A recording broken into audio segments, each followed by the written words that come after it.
इय्याका नअबुदु व इय्याका नस्तईन। अल्लाह तेरी इबादत करते हैं और अल्लाह तेरे से मदद मांगते हैं, और किसी इंसान या किसी मुल्क के सामने हम सजदा नहीं करते। हम आजाद कौम हैं, हमारा कलमा हमें आजादी देता है, ला इलाहा इल्लल्लाह।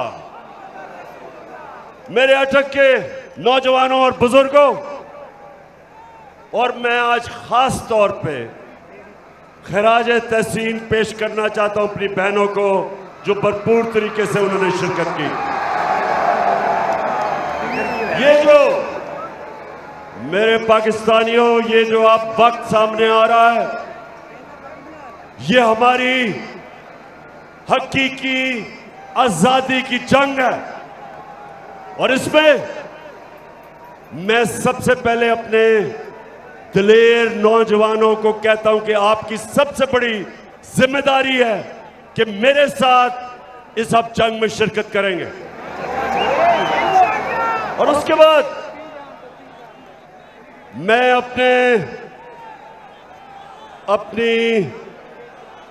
अपनी ख्वातीन को, अपनी बहनों को, सबको कहता हूं कि आपने शिरकत करनी है। जिस तरह तहरीके पाकिस्तान में हमारी ख्वातीन ने शाना बशाना हमारे मर्दों के साथ उस तहरीक में शिरकत की थी। मेरे पाकिस्तानियों, ये हमारे मुल्क पे एक फैसला कुन वक्त है। बहुत बड़ा फैसला होने जा रहा है कि क्या हम एक आजाद मुल्क बन के रहेंगे या ये अमरीकियों के गुलामों की गुलामी करेंगे। ये फैसला कुन वक्त है। मैंने फैसला किया है कि ये पॉलिटिक्स नहीं, ये जहाद है। मैंने ये फैसला किया कि मैं किसी सूरत, जब तक अल्लाह ने मुझे जिंदा रखा, मैं कभी इन चोरों को, डाकुओं को, गुलामों को कभी कबूल नहीं करूंगा। मेरे पाकिस्तानियों, मेरे अटक के गयूर शहरियों, और खास तौर पे मेरे दिलेर नौजवानों,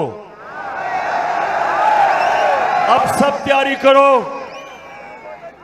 और मैं सबसे पहले आपको यह बताना चाहता हूं कि क्यों हमने अपनी आजादी की जंग लड़नी है। देखें, दो तरह की गुलामी होती है। नौजवानों, आप मेरी गौर से बात सुनना है, और खास तौर पर मेरी बहनों, क्योंकि आपने अपने बच्चों को इस चीज पर ये बात बतानी है।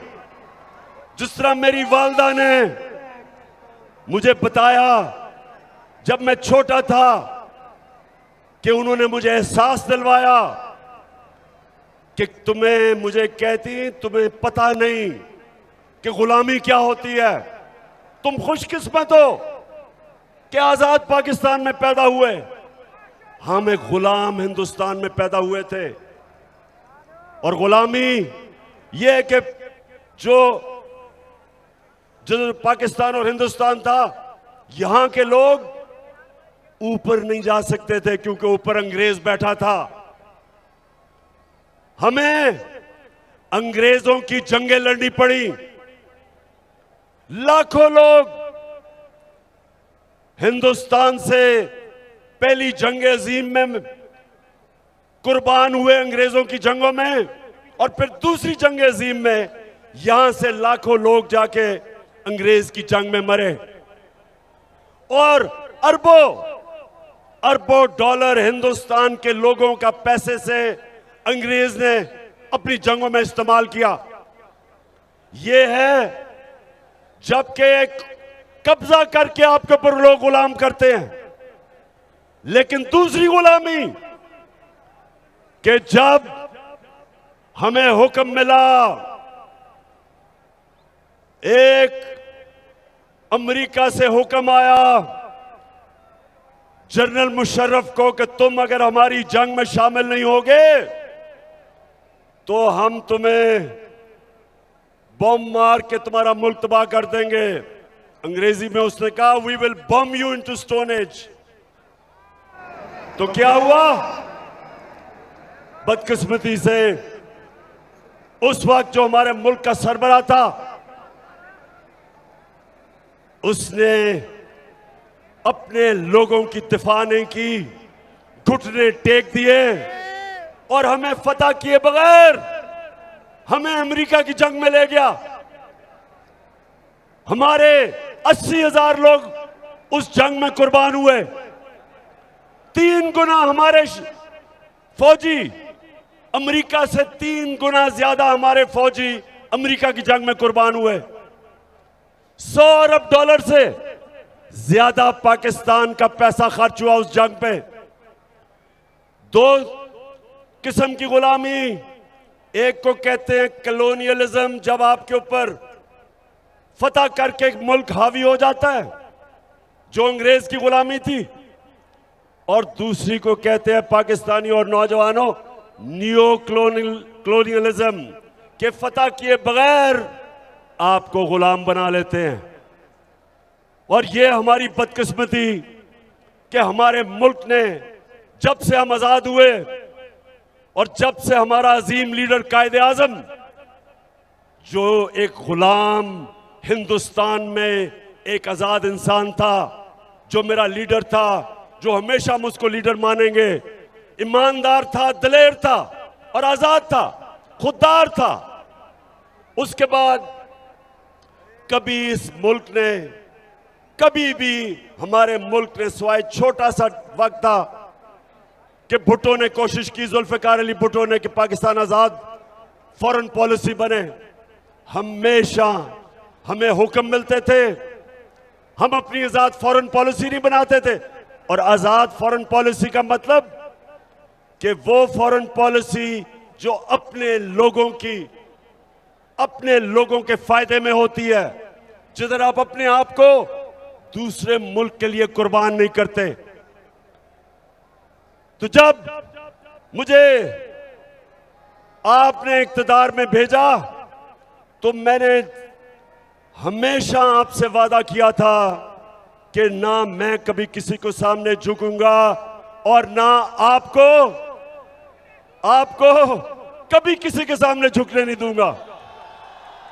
तो फिर क्या हुआ? हमारे यहां जो इस मुल्क में करप्ट तरीन टोला, जो बाद में जिनको मैं 3 स्टूजेस कहता था, एक था इस मुल्क का, अब मैं क्या करूं, मुल्क की सबसे बड़ी बीमारी जरदारी, एक तो वो था, और 2 भाई जो 30 साल से इस मुल्क को लूट रहे हैं। एक बाहर बैठा हुआ, वो बाहर बैठ के पाकिस्तानी फौज को बुरा भला कहता है, और छोटा भाई जो भी बूट देखता है पॉलिश करने शुरू कर देता है। ये 2 भाई, और फिर तीसरा कौन है?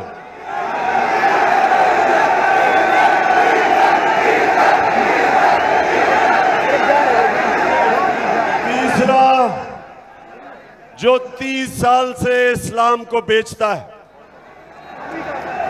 अच्छा, अब ये सुने, अटक नौजवानों, ये जरा सुने। अच्छा, इसने भी जब इख्तिदार मिला तो एक दीनी आदमी, आपने समझा होगा कि वो एजुकेशन की मिनिस्ट्री लेगा, जो रहमतुल आलमीन अथॉरिटी मैंने बनाई थी कि सीरत नबी मेरे नौजवानों को, बच्चों को पढ़ाई जाए, चलो वो ले ले। उसने वो नहीं ली, उसने NHA लिया, यानी कि सड़कों की मिनिस्ट्री ली, जिसमें पैसा बनता था। अच्छा नौजवानों, इन्होंने मिलके, इन 3 स्टूजेस ने मिलके इन्होंने क्या किया, बताएं जरा क्या किया? इन्होंने यहां साजिश की अमेरिकनों ने इनके साथ मिलकर, और अमेरिकनों नहीं है, जो बाइडेन एडमिनिस्ट्रेशन है, इन्होंने मिलकर यहां इनके साथ साजिश की। इन्होंने हमारे लोगों को अमेरिकन एम्बेसी में बुलाया, उनको तैयार किया, और उसके बाद एक डोनाल्ड लू, एक अमेरिकी अंडर सेक्रेटरी, उसने बुला के हमारे एम्बेसडर को अमेरिका में कहा कि अगर आप इमरान खान को इस अदमे एतमाद में अगर इसको आपने जिता दिया, यानी अगर ये अदमे एतमाद फेल हो गई इमरान खान के खिलाफ, तो पाकिस्तान के खिलाफ, पाकिस्तान को हम आइसोलेट करेंगे, इसके खिलाफ हम एक्शन लेंगे, धमकी दी। लेकिन अगर इमरान खान को आपने हटा दिया, अदमे एतमाद को कामयाब कर दिया, तो उन्होंने कहा कि हम आपको माफ कर देंगे, क्योंकि उनको पता था कि चेरी ब्लॉसम शहबाज शरीफ आ जाएगा इमरान खान की जगह, और वो फिर उनकी खिदमत करेगा, और खिदमत शुरू हो गई है। इन्होंने मिलकर साजिश की, यहां भी इनके हैंडलर बैठे हुए थे, इन सब ने मिलकर प्लान किया और गवर्नमेंट गिरा दी। अब मैं ये आपसे पूछता हूं पाकिस्तानियों, आज मैं आपसे पूछता हूं कि वो कौन सा इतना बड़ा मसला था जो सब ने मिलकर गवर्नमेंट गिराई। आप ये समझें कि उस वक्त हमने पाकिस्तान को मुश्किल वक्त से निकाल लिया था, एक मुल्क जिसका दिवालिया निकला हुआ था। यही इन्होंने 10 साल दोनों ने मिलकर जो डाके मारे थे, मुल्क को कंगाल किया, बैंकरप्ट किया, मकरूज किया, इदारे तबाह किए, सबसे बड़ा बैरूनी खसारा छोड़ के गए $20 अरब का, वो मुल्क हमें मिला। और मुझे आज फख्र ये है कि सब मुश्किलों के बावजूद हमने अपने मुल्क को खड़ा किया। हमने आहिस्ता आहिस्ता अपनी कंस्ट्रक्शन की इंडस्ट्री ठीक की, अपनी ज़राई, अपने किसानों की मदद की, मुल्क खड़ा हो रहा था। तीसरे साल में 5.6% हमारा मुल्क बढ़ा था, आगे दौलत में इजाफा हो रहा था, ग्रोथ रेट थी, रिकॉर्ड एक्सपोर्ट्स थी, हमने सबसे ज्यादा आमदनी बढ़ाई, टैक्स इकट्ठा कर रहे थे, हमने जो किसानों की मदद की, सबसे ज्यादा पैदावार किसानों ने हमारे दौर में की। तो जब ये हो रहा था तब ये साजिश हुई। तो मेरी आज बात सुने अटक के लोगों, जब ये मुझे साजिश का पता चला तो मैंने उन लोगों को, जो लोग साजिश रोक सकते थे, मैंने उनको ये बताया कि हमने बड़ी मुश्किल से मुल्क की माइशत को संभाला है। अगर अभी ये साजिश कामयाब हुई तो मुल्क को मुश्किलात का सामना करना पड़ेगा। मैंने भी बताया, मैंने शौकत तरीन फाइनेंस मिनिस्टर को कहा कि बताओ, लेकिन मुझे अफसोस से कहना पड़ता है कि हम कुछ नहीं कर सके। और आज क्या हुआ है? आज पाकिस्तान का रुपया तेजी से गिर रहा है। हमारे जो फॉरेन एक्सचेंज रिजर्व्स हैं वो इन 2 महीनों में 30% गिर गए हैं। हमारी स्टॉक एक्सचेंज नीचे, महंगाई, हर चीज महंगी, बिजली महंगी, आगे मजीद और महंगाई, हमारी माइशत नीचे जा रही है। कौन जिम्मेदार है इसका? कौन जिम्मेदार है? बताओ अटक के लोगों, कौन जिम्मेदार है इसका? और मैं जो आज आपके पास आया हूं, मेरे पाकिस्तानियों याद रखो कि ये वक्त अब है कि आपने अपने मुस्तकबिल के लिए, अपने बच्चों के मुस्तकबिल के लिए आपने सब ने मेरे साथ निकलना है। क्योंकि ऊपर कौन बैठे हैं? ऊपर कौन बैठा है? सबसे पहले शहबाज शरीफ। अब ये सुने जरा इसका, 24 अरब रुपए के इसके ऊपर केसेस हैं। 24 अरब रुपए के केसेस इसके ऊपर। और अब क्या हो रहा है, इसको एनओरो मिल रहा है। एफआईए जो इसके ऊपर, जिसने उसके ऊपर केस बनाए थे, अब एफआईए सारे केस खत्म कर रही है।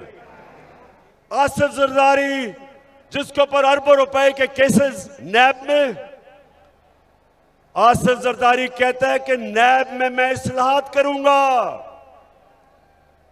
पाकिस्तानियों, ये है क़यामत की निशानी कि आसिफ जरदारी नैब की इस्लाहात कर रहा है।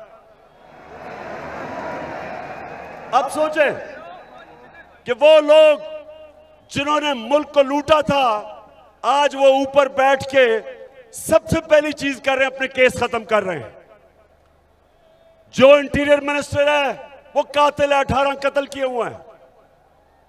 वो जो अभी गए हैं लंदन में मिलने गए हैं नवाज शरीफ को, वो सजा याफ्ता है, उसको सजा मिल चुकी है। वो भगौड़ा है, भागा हुआ है। उससे प्राइम मिनिस्टर जाके मुल्क के फैसले कर रहा है। और जो उसकी बेटी है नवाज शरीफ की, वो भी सजा याफ्ता है, उसको प्रोटोकॉल मिल रहा है प्राइम मिनिस्टर का।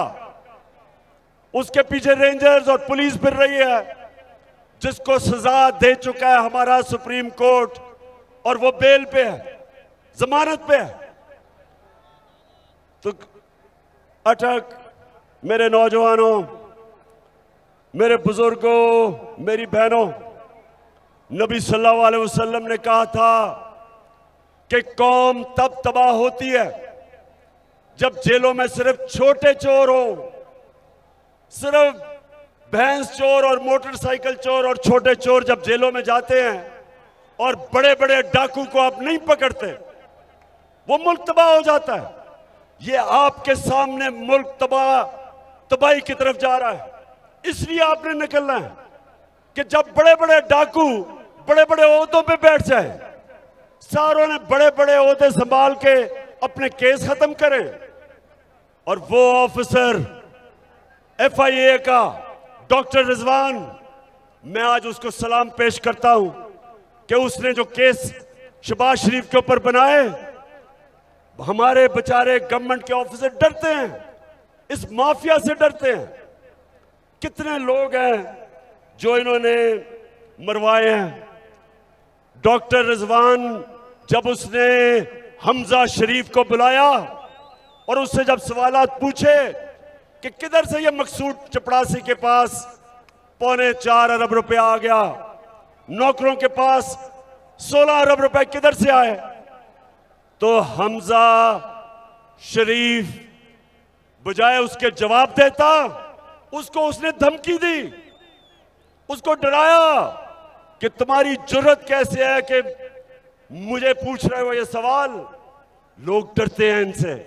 इसलिए डॉक्टर रिजवान, आप जैसे लोगों को हम सलाम करते हैं कि इस माफिया को, इसके बावजूद कि आपको खतरा है, आप इनके खिलाफ एक्शन लेते हैं। कितने लोग इन्होंने मरवाए। एयान अली का जो कस्टम ऑफिसर था उसको मरवा दिया। वो जो शहनशाह था जिसने बेनजीर के साथ होता था जब वो कत्ल हुई, उसको मरवा दिया। एक जस्टिस सजाद था जरदारी ने, उसको मरवा दिया। जो इनके केसेस के पीछे जाता है उनको जान का खतरा होता है। तो अगर मेरे पाकिस्तानियों ये कामयाब हो जाते हैं, हमारे मुल्क तबाही की तरफ जाता है, हमारे इदारे तबाह, कोई नहीं खड़ा होगा इनके खिलाफ। ये खुल के चोरी करेंगे, सब डरेंगे, मुल्क को लूटेंगे। और इसीलिए मेरे नबी सल्लल्लाहु अलैहि वसल्लम ने कहा था कि बड़ी कौमें तबाह हुई तुम्हारे से पहले, जो सिर्फ छोटे चोरों को जेलों में डालती थी और बड़े बड़े डाकुओं को नहीं पकड़ सकती थी। ये है हमारे तबाही का रास्ता। और इसलिए मेरे अटक के लोगों और मेरे पाकिस्तानियों, इसलिए आपने सब ने मेरे साथ निकलना है। जब मैं आपको कॉल दूंगा 20 तारीख के बाद, आपने सब ने निकलना है और आपने किसी चीज का खौफ नहीं होना चाहिए आपको। नौजवानों, मेरे नबी सल्लल्लाहु अलैहि वसल्लम ने मदीना में क्या किया था, आपको मैं आखिरी बात करने जा रहा हूं, गौर से सुने। वो मदीना के लोग जिनकी कोई हैसियत नहीं थी, मेरे नबी ने क्या किया था कि वो दुनिया की इमामत करने लग गए। थोड़ी देर में अजीम लोग बन गए। मदीना के लोगों की मेरे नबी सल्लल्लाहु अलैहि वसल्लम ने खौफ की जंजीरें तोड़ दी, उनके खौफ खत्म कर दिए। खौफ की जंजीर जो इंसान को ऊपर नहीं आने देती, उसकी परवाज ऊपर नहीं जाती। डरे हुए लोग कभी आजाद नहीं होते।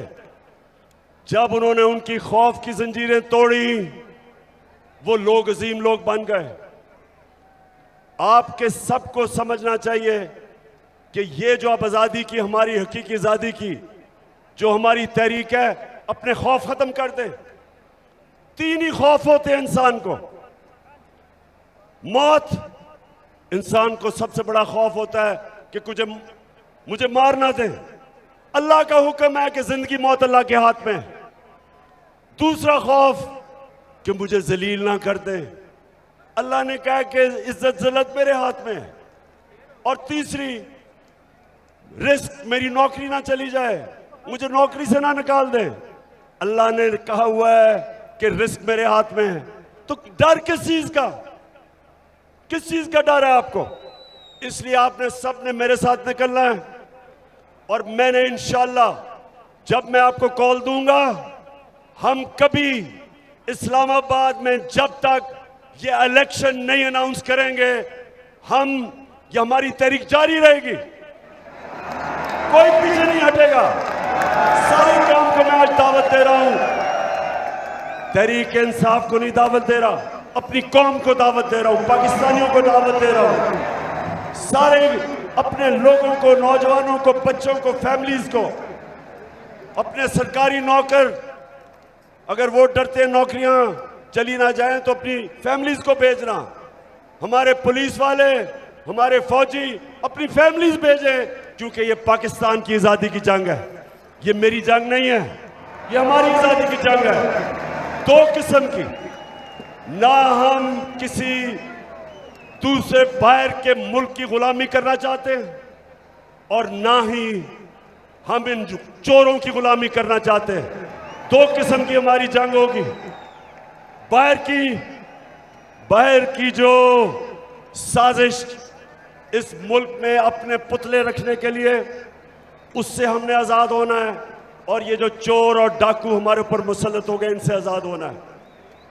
अटक के लोगों, आप तैयार हो? हाथ खड़ा करके बताओ।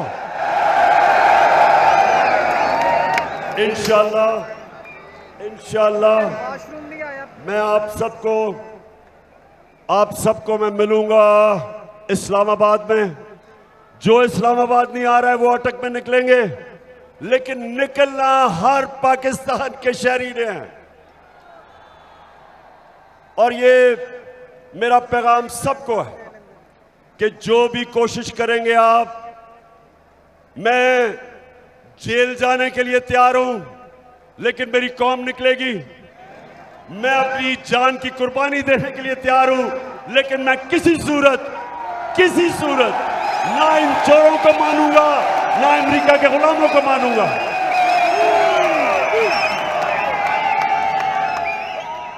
अटक के लोगों, आज जिस तादाद में आप निकले हो, और जो मेजर साहब आपको, अमीन असलम आपको, और जुल्फी बुखारी आपको, सबको, और जितने भी उन्होंने भी ऑर्गेनाइज किया है, मैं सबको खराज तहसीन पेश करता हूं।